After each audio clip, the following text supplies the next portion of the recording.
Hello mateys, it's me, Captain Blue, or Chris, over at CG Pirates. Learn at Home, Volume 3, look at that. Anyway, let's get started. So, we have a diesel tank that we're building, and obviously you can see here, this is where it's going to be. Now, I don't really need my little man anymore, so I'm going to just marquee select him, or her, and get rid of him or her. And then I'm going to select what makes my tank, which is here, and I'm going to right click, convert to editable poly. So I just make sure the object's selected, right click on it, go down at the bottom, convert to editable poly, and this allows me to use some nice precise editing tools. Now I have got this over here, okay, this is my rough reference, which I may or may not be using accurately depending on how I feel. And one of the first things that I want to do is I want to basically stick a line straight down the middle of it. So what I'm going to do is I'm going to get my edges, so here, second option, select by edge, and go straight down the middle here, and then I'm going to do a connect, and that gives me this one edge straight down the middle. Now what I want to do is I want to double that and have them equal from each end, so I'm going to use the chamfer that I've just selected, and I'm going to go like that. Okay, and that gives me two of these slightly separated. Okay, that looks okay to me. So what I'm going to do now is I'm going to chamfer them again, and I want to get them to round about that wide. Okay, no wider, just about that wide. Now you're probably wondering why, but don't worry, it'll all make sense, I promise. Okay, now what I'm going to do is I'm going to select this edge and this edge, and I'm going to press the ring tool, okay, and that goes all the way around here and here. And then if I hold down my control key, left one, you can use the right one if you want, and then I press this, which is the polygon button, it selects both those for me, which makes things a little easier because I don't have to go and select them all individually. And then what I want to do is I want to extrude these. Now, danger, danger, if I extrude them, you'll notice it's not extruding them straight out, okay, it's not pushing them straight out. That's because it's trying to kind of average the direction it should go in, and it can't work it out. So what I need to do is go into settings, and which is just a little button incidentally just next to where it says extrude, and I want to pull down this little arrow and go to local normal, and then if I just push it out just a teeny bit like that, okay, and you'll see that we get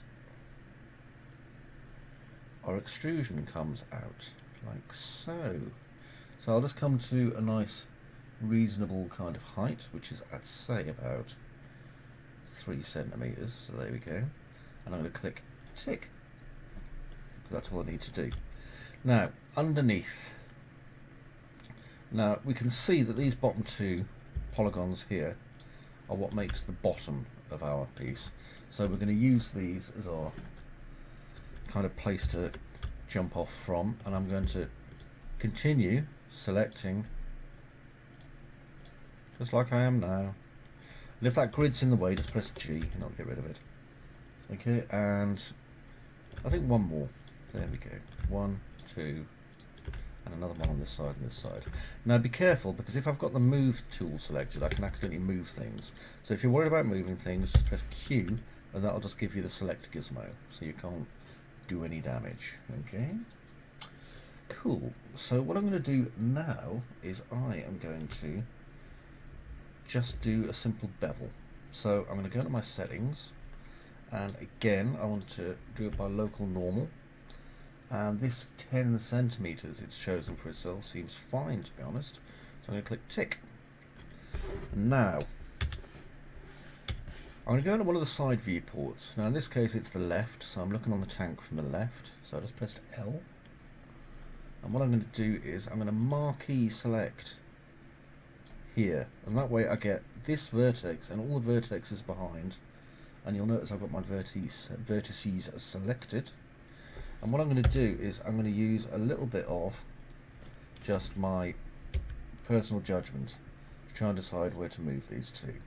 So I'm going to move it to about there. Okay, so I get this kind of slope, and then it comes in, I'll do the same here, slope, and then it comes in. Okay, let's go back into our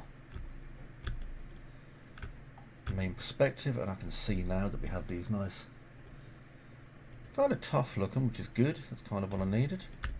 Now if I select by polygon, you'll notice that we still have the original polygon selected. If you don't, just go back and select them, and I'm going to get my scale tool and just scale it on one side just a teeny weeny bit. Okay, and that will just pull it back like that. Lovely. And now I can select both these bottom parts here and here. Okay, and what I'm going to do is I'm going to use my extrude tool. I'm going to press it, and I'm going to extrude it out, and then I'm going to bring it straight back in again, so that it looks like I haven't extruded it at all, even though I have. Okay, then I'll right click out. Why have I done that? Because now I can just drag it straight down.